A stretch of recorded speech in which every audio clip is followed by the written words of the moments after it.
తెలంగాణ రాష్ట్ర ప్రభుత్వం నిషేధిత సంస్థలైన సిపిఐ మావోయిస్ట్ నక్సలైట్లను ఆయుధాలను అడవిని వదిలి జనజీవన స్రవంతిలోకి రండి అని పిలుపునివ్వడం ద్వారా ఈరోజు చాలామంది నక్సలైట్లు తమ ఆయుధాలతో సహా రాష్ట్ర ప్రభుత్వం ముందు, తెలంగాణ ఉన్నతాధికారుల ముందు లొంగిపోవడం జరిగింది. ఈ కార్యక్రమంలో ప్రధానంగా తెలంగాణ డీజీపీ శివధర్ రెడ్డి గారు, ఐజీ సుమతి గారు, grand additional DG Anil Kumar గారు, additional DG intelligence Vijay Kumar గారు, వివిధ హోదాలలో ఉన్న పోలీస్ అధికారులు ప్రత్యేకమైన కృషి చేసి నక్సలైట్లకు ఒక నమ్మకాన్ని కలిగించి ఈ ప్రభుత్వము వాళ్ళ ప్రాణాలకు ఎలాంటి హాని కలగకుండా వాళ్ళ ఆరోగ్య భద్రత విషయంలో, ఆర్థిక వెసులుబాటు విషయంలో,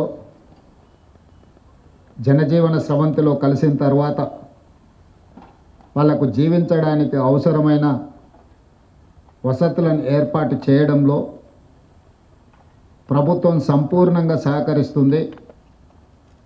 ప్రభుత్వం వాళ్ళను ప్రత్యేకంగా గుర్తిస్తుంది అని ఒక నమ్మకం కలిగించి ఈనాడు 130 మంది నక్సలైట్ల సరెండర్ కార్యక్రమంలో ఈ అధికారులు ప్రత్యేకమైన కృషి చేసిండ్రు. ముఖ్యంగా శివధర్ రెడ్డి గారిని, ఐజీ సుమతి గారిని తెలంగాణ రాష్ట్ర ప్రభుత్వం తరఫున నేను అభినందిస్తున్నా. ప్రపంచంలో ఎక్కడైనా శాంతియుత మార్గాల ద్వారానే ప్రజా సమస్యలకు పరిష్కారం దొరుకుతుందని బలంగా విశ్వసించే దేశము భారతదేశం. రవి అస్తమించని సామ్రాజ్యం ఉన్న బ్రిటిషర్స్కు వ్యతిరేకంగా మహాత్మా గాంధీ గారు శాంతియుతమైన పోరాటం ద్వారా ఒక యుద్ధాన్ని గెలవడమే కాకుండా ఒక దేశానికి స్వతంత్రాన్ని అందించిన గొప్ప చరిత్ర కలిగిన దేశం భారతదేశం. హింసతో, సాయుధ రైతాంగ పోరాటాలతో, లేకపోతే ఆయుధాలతోనే పోరాటం చేస్తే స్వతంత్రం వస్తుంది, సమస్యలకు పరిష్కారం అవుతుందని భావిస్తున్న తరుణంలో మహాత్మా గాంధీ గారు ఒక శాంతి మార్గాన్ని ఈ దేశానికే కాదు ప్రపంచానికి అందించారు. ఎంత పెద్ద సమస్యకైనా చర్చలే పరిష్కారం. దేశంలో ఉన్న ప్రజల మధ్య, జాతుల మధ్యనే కాదు, ఇరు దేశాల మధ్యలో యుద్ధ వాతావరణం కమ్ముకున్నప్పుడు కూడా ఆ దేశాల మధ్య చర్చలు జరిగి శాంతియుతంగా సమస్యల్ని పరిష్కరించుకుంటున్న పరిస్థితులు ఈరోజు ప్రపంచ దేశాలలో మనం చూస్తున్నాం. అణుఆయుధ సంపత్తి ఉన్న దేశాలు కూడా ఈరోజు చర్చలకు, శాంతికే ప్రాధాన్యత ఇస్తున్న క్రమంలో తెలంగాణ రాష్ట్ర ప్రభుత్వం తరఫున మిగిలిపోయిన సెంట్రల్ కమిటీ మెంబర్స్ కానీ, స్టేట్ కమిటీ మెంబర్స్ కానీ, ఇంకా అజ్ఞాతంలో జీవితం గడుపుతున్న నక్సలైట్లకు తెలంగాణ రాష్ట్ర ముఖ్యమంత్రిగా నా పిలుపు, మీరందరూ కూడా జనజీవన స్రవంతిలోకి రాండి. ప్రజలతో మమేకమై ప్రజా సమస్యల్ని ప్రభుత్వం దృష్టికి తీసుకురండి.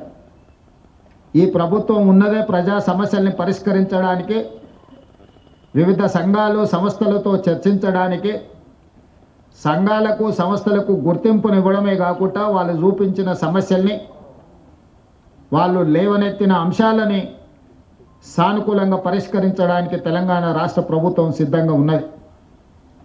అందుకే మొన్న సరెండర్ అయిన దేవ్జీ కావచ్చు, దామోదర్ కావచ్చు, చంద్రన్న కావచ్చు, సుజాతక్క కావచ్చు, రాజిరెడ్డి కావచ్చు, మిగతా వాళ్ళందరూ కూడా సెంట్రల్ కమిటీ మెంబర్స్తో కొద్ది రోజుల క్రితం నేను సుదీర్ఘంగా చర్చలు జరిపిన. వాళ్ళ ఆలోచనను, వాళ్ళ ఆవేదనను రాష్ట్ర ప్రభుత్వం అర్థం చేసుకున్నది. వాళ్ళు కొన్ని ప్రతిపాదనలు తెలంగాణ రాష్ట్ర ప్రభుత్వం ముందుకు తీసుకొచ్చింది. ఈరోజు మేము మిగతా సెంట్రల్ కమిటీ మెంబర్స్తో కానీ గణపతితో సహా ఈరోజు ఇంకా అజ్ఞాతవాసంలో జీవిస్తున్న కీలకమైన నక్సలైట్లకు మేము సమాచారాన్ని చేరవేస్తాము. ప్రభుత్వం సానుకూలంగా స్పందించి వాళ్ళ ప్రాణాలకు ఎలాంటి హాని జరగకుండా వాళ్ళు లేవనెత్తిన సమస్యలను ప్రజాస్వామ్యబద్ధంగా పరిష్కరించడానికి సిద్ధమైతే మేము వాళ్ళకి విజ్ఞప్తి చేసి జైళ్ళలో ఉన్న వాళ్ళతో చర్చిస్తాం. అరెస్ట్ అయి అడవిలో అజ్ఞాతవాసంలో ఉన్న వాళ్ళతో కూడా మేము చర్చలు జరిపి ఈ దేశంలో నక్సలైట్ల యొక్క సమస్యల్ని, నక్సలైట్లు ప్రజల కోసం కొట్లాడుతున్న సమస్యల్ని పరిష్కరిస్తామని విశ్వాసం కల్పిస్తే పూర్తి స్థాయిలో సిపిఐ ఎమ్మెల్యేని మేము రద్దు చేసి ప్రజా జీవితంలోకి వస్తాము అని చెప్పి వారు నా ముందు ప్రతిపాదించడం జరిగింది. నేను వారికి సూచన చేసిన, రాష్ట్ర స్థాయిలో మేము చేయగలిగిన అంశాలను మేము పరిష్కరించగలము. ఇందులో కేంద్ర ప్రభుత్వం పాత్ర కూడా ఉన్నది. నక్సలిజం అనేది ఒక తెలంగాణ రాష్ట్రానికే పరిమితం కాలేదు. పక్కనున్న ఆంధ్రప్రదేశ్ కావచ్చు, ఒడిస్సా కావచ్చు, ఛత్తీస్గఢ్ కావచ్చు, జార్ఖండ్ కావచ్చు, మహారాష్ట్రలో కొంత భాగం, కర్ణాటకలో ఇంకొంత భాగం, వివిధ రాష్ట్రాలలో నక్సలిజం వ్యాపించి ఉన్నది. ఇది జాతీయ సమస్య. కేంద్ర ప్రభుత్వంతో మేము మాట్లాడితే కానీ నేను పూర్తిగా మీకు హామీ ఇవ్వలేను అని చెప్పి సెంట్రల్ కమిటీ మెంబర్స్కు, దేవ్జీ గారికి, వారి మిత్ర బృందానికి నేను చెప్పడం జరిగింది. ఆ తర్వాత కేంద్ర హోంశాఖ మంత్రి అమిత్ షా గారి సమయాన్ని తీసుకొని ఢిల్లీకి వెళ్ళి తెలంగాణ రాష్ట్రంలో పోలీసులకు సంబంధించిన సమస్యల్ని కేంద్ర ప్రభుత్వం దృష్టికి తీసుకురావడమే కాకుండా ఆ సందర్భంగా సెంట్రల్ కమిటీ మెంబర్స్ ఏదైతే ప్రతిపాదన నా ముందుకు తీసుకొచ్చిండ్రో ఆ ప్రతిపాదనల్ని అమిత్ షా గారి ముందు పెట్టడం జరిగింది. వారితో చర్చల సారాంశం ఆయుధాలు, ప్రభుత్వ యంత్రాంగము, ప్రభుత్వం నిర్దేశించిన అధికారుల చేతుల్లోనే ఆయుధాలు ఉండాలి శాంతి భద్రతలను కాపాడడానికి. కానీ ప్రజలు ఎవరు కూడా ఆయుధాలు పట్టుకొని తిరగడానికి వీలు లేదు. ఆయుధాలతో సహా ఎవరు లొంగిపోయినా తెలంగాణ రాష్ట్ర ప్రభుత్వం వాళ్ళకు పునరావాసం కల్పించడానికి కేంద్ర ప్రభుత్వానికి ఎలాంటి అభ్యంతరం లేదు. ఎవరు సరెండర్ అయినా వాళ్ళ ప్రాణాలకు, వాళ్ళ మెరుగైన జీవన విధానానికి మీరు హామీ ఇవ్వండి అని చెప్పి అమిత్ షా గారు నాకు సూచన చేయడం జరిగింది.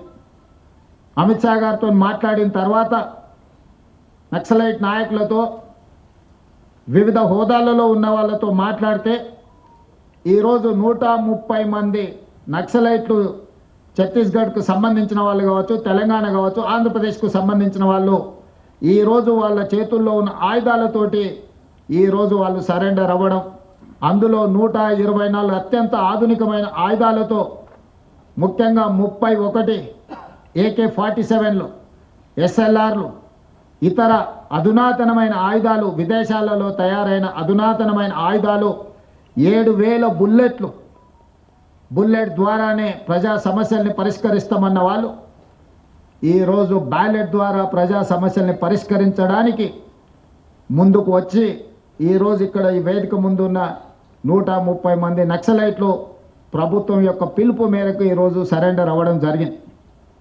పాత్రికేయ మిత్రులు, ఉన్నతాధికారుల సమక్షంలో వాళ్ళు సరెండర్ చేసిన ఆయుధాలను మీరు చూసింది. AK-47 SLR, 303 rifles, 9mm pistols, ఇతర ఆయుధాలు, 7,000 బుల్లెట్లు ఈరోజు సరెండర్ అయ్యే సందర్భంగా వీళ్ళు ప్రభుత్వానికి అప్పచెప్పడం జరిగింది. నాకు తెలిసినంతవరకు దేశంలో ఇంత పెద్ద ఎత్తున ఆయుధాలతో నక్సలైట్లు సరెండర్ అయిన సంఘటన ఇదే అతిపెద్దదని నేను భావిస్తున్నా. మా ప్రభుత్వం 2024 తర్వాత 721 మంది నక్సలైట్లను, దాదాపుగా 250కి పైగా ఆయుధాలను నక్సలైట్లు సరెండర్ అయినప్పుడు ప్రభుత్వానికి అప్పగించడం జరిగింది. సరెండర్ అయిన నక్సలైట్ల చట్ట పరిధిలో వాళ్లకు ఏవేవైతే రివార్డ్స్ ఉన్నాయో, రిహాబిలిటేషన్కు సంబంధించి ప్రభుత్వం ఏదైతే హామీ ఇచ్చిందో వాటన్నిటిని అమలు చేస్తాం. అదేవిధంగా దేవ్జీ దామోదర్ చంద్రన్న మాట్లాడినప్పుడు మీరు ప్రకటించిన రివార్డు తక్కువ ఉన్నది, మేము జీవితంలో కనీస అవసరాల కోసమైనా మేము జీవితం సాగించాలంటే కొంత అవార్డును పెంచండి, అదేవిధంగా నివసించడానికి ఇల్లు లాంటి వసతులను ఏర్పాటు చేయండి, ఎక్కడైనా అవకాశం ఉంటే వ్యవసాయం చేసుకోవడానికి కొంత భూమిని ఇవ్వండి, అదేవిధంగా సుదీర్ఘకాలము అడవులలో అజ్ఞాతవాసంలో పనిచేయడం వల్ల మా ఆరోగ్యం బాగా క్షీణించింది, మాకు వైద్య సహాయాన్ని కూడా అందించమని వారు మాకు విజ్ఞప్తి చేయడం జరిగింది. అందుకే ఈనాడు తెలంగాణ రాష్ట్ర ప్రభుత్వం తరఫున లొంగిపోయిన నక్సలైట్ల యొక్క ఆరోగ్యానికి ఒక ఆరోగ్య భద్రత కార్డు వాళ్ళకు ప్రత్యేకంగా ఇవ్వడమే కాకుండా నిమ్స్ లాంటి ఆసుపత్రిలో వాళ్ళకి పూర్తి స్థాయిలో వైద్యాన్ని అందించి వాళ్ళకు మెరుగైన వైద్యాన్ని అందించే బాధ్యత తెలంగాణ రాష్ట్ర ప్రభుత్వం తీసుకుంటుంది అని చెప్పి ఈరోజు నేను తెలియజేస్తున్నా.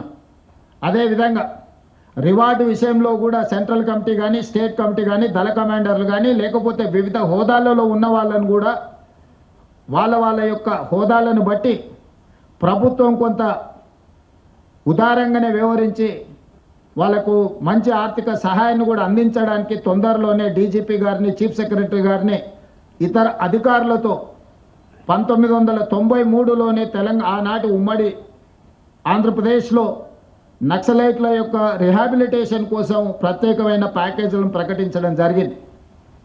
అందుకే ఈరోజు దాదాపుగా 30 సంవత్సరాలలో వివిధ సందర్భాలలో వాళ్ళకి ఇచ్చిన నగదు కానీ ఇతర వసతులను ఇంకా మెరుగ్గా వాళ్ళకి అందించేటట్టు ఈరోజు చీఫ్ సెక్రటరీ, డీజీపీ గారు ఇతర అధికారులతో మాట్లాడి నగదును కూడా పెంచే ప్రయత్నం చేస్తాం. తెలంగాణలో ఉన్న అందరికీ ఇందిరమ్మ ఇండ్లు కేటాయించడమే కాకుండా ఎక్కడైనా వాళ్ళకి ఇల్లు కట్టుకోవడానికి స్థలం లేకపోతే వాళ్ళ సొంత గ్రామాలలో ఇంటి స్థలాన్ని కూడా రాష్ట్ర ప్రభుత్వం కేటాయించి వాళ్ళు ఇల్లు కట్టుకోవడానికి కూడా రాష్ట్ర ప్రభుత్వము వాళ్ళకు సహకారాన్ని అందిస్తుంది. భూమి విషయంలో కొంచెం గ్రామాలలో ఈరోజు భూములు అందుబాటులో లేవు కాబట్టి భూ కేటాయింపు విషయంలో నేను ఇప్పుడు ఎలాంటి మాట చెప్పలేను.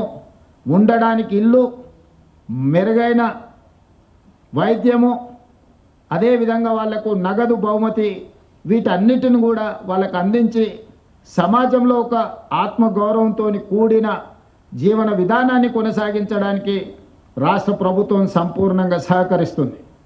ఇవన్నీ ఏర్పాటు చేసే ముందు రాష్ట్ర ప్రభుత్వం చెబుతున్న ఒకే ఒక అంశం, ఈ రాష్ట్రంలో హింస కుదరదు, హింస ద్వారా సమస్యలకు పరిష్కారం దొరకదు, హింసకు పాల్పడిన ఆయుధాలను తమ చెంత పెట్టుకున్న చట్టపరంగా ప్రభుత్వం వ్యవహరిస్తుందని అమిత్ షా గారు చెప్పడం జరిగింది.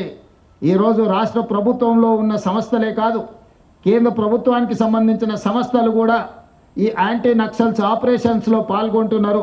వీళ్ళకి సంబంధించిన సమాచారాన్ని కూడా ఎన్ఐఏ లాంటి సంస్థలు సంక్షిప్తంగా ఎక్కడికక్కడ సమాచారాన్ని సేకరిస్తున్నారు. ఆ సంస్థలు కూడా కఠినంగా వ్యవహరిస్తాయి. కాబట్టి ఈరోజు అజ్ఞాతవాసంలో ఉన్న నక్సలైట్లకు నా సూచన, విజ్ఞప్తి, నా పిలుపు ఒక్కటే, మనమందరం ప్రజాస్వామ్యంలో ప్రజాస్వామ్యబద్ధంగా ప్రజా సమస్యల్ని పరిష్కరించుకుందాం. తెలంగాణ రాష్ట్ర ప్రభుత్వం ఎల్లవేళలా మీతో చర్చించడానికి సిద్ధంగా ఉంది. అందుకే ఆయుధాలతో సహా మీరు ఈ రాష్ట్ర ప్రభుత్వం యొక్క పిలుపు మేరకు మీరు సరెండర్ అవుతే అన్ని రకాలుగా తెలంగాణ రాష్ట్ర ప్రభుత్వం మీ బాగోగులను చూసుకుంటుంది. కేంద్ర ప్రభుత్వానికి కూడా నేను విజ్ఞప్తి చేసిన, అమిత్ షా గారు కూడా తెలంగాణ రాష్ట్ర ప్రభుత్వానికి స్వేచ్ఛ ఇచ్చిండు. ఆరోగ్యం విషయంలో, ఆర్థిక వెసులుబాటు విషయంలో, నివసించడానికి ఇంటి స్థలము, ఇల్లు నిర్మాణానికి ఆర్థిక పరమైన సహాయంలో కూడా మమ్మల్ని స్వేచ్ఛగా ముందుకు వెళ్ళమని అమిత్ షా గారు చెప్పిండ్రు మొన్న జరిగిన చర్చల సందర్భంగా. అందుకే కేంద్ర ప్రభుత్వం సూచన మేరకు తెలంగాణ రాష్ట్ర ప్రభుత్వం విజ్ఞప్తి చేస్తుంది, ముప్పాలపు లక్ష్మణరావు గారు అలియాస్ గణపతి గారితో సహా, ఎందుకంటే కొండపల్లి సీతారామయ్య గారి తర్వాత నక్సలిజంలో అంత గుర్తింపు, ప్రజల యొక్క గుర్తింపు ఉన్న వ్యక్తి గణపతి గారు. 75 సంవత్సరాల పైగా వారి వయసు ఉండొచ్చు. వారి ఆరోగ్య పరిస్థితి కూడా బాగలేదని మా అధికారులు నాకు చెప్పడం జరిగింది.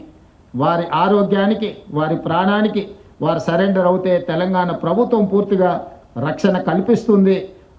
వారితో సహా సెంట్రల్ కమిటీ కానీ స్టేట్ కమిటీ కానీ వివిధ హోదాలలో అజ్ఞాతవాసంలో ఉన్న నక్సలైట్లను జనజీవన స్రవంతిలోకి రాండి అని చెప్పి తెలంగాణ రాష్ట్ర ప్రభుత్వం పిలుపు ఇస్తుంది. ఈ పిలుపు ద్వారా ఒక మంచి పరిణామం తెలంగాణ రాష్ట్రంలో జరగాలి. ఈరోజు సాధించుకున్న తెలంగాణను పునర్నిర్మించుకుందాం. మీరందరూ కూడా జనజీవన స్రవంతిలోకి రాండి. తెలంగాణ పునర్నిర్మాణంలో భాగస్వాములను కాండి. గ్రామీణ ప్రాంతాలలో, తండాలలో, గూడాలలో, మారుమూల పల్లెల్లో, అటవీ ప్రాంతంలో ఉన్న గిరిజనుల యొక్క హక్కులను, అక్కడ వాళ్ళ ఆర్థిక స్తోమతను పెంచడానికి ఈ ప్రభుత్వం కట్టుబడి ఉన్నది. ఈ ప్రభుత్వం అన్ని వసతులను ఏర్పాటు చేస్తుంది. కాబట్టి సరెండర్ కావాల్సిందిగా, ఆయుధాలను చెప్పాల్సిందిగా ప్రభుత్వం ఇచ్చిన పిలుపుతో మీరు ముందుకు వస్తారని మా ప్రభుత్వం ఆశిస్తున్నది. आज पत्रकारों से मैं एक ही बात कहना चाहता हूं। कुछ दिन पहले जो central committee members Chandranna, Devji, Damodar, Sujata Kaur उनके साथी मुझे मिलने के लिए आए थे।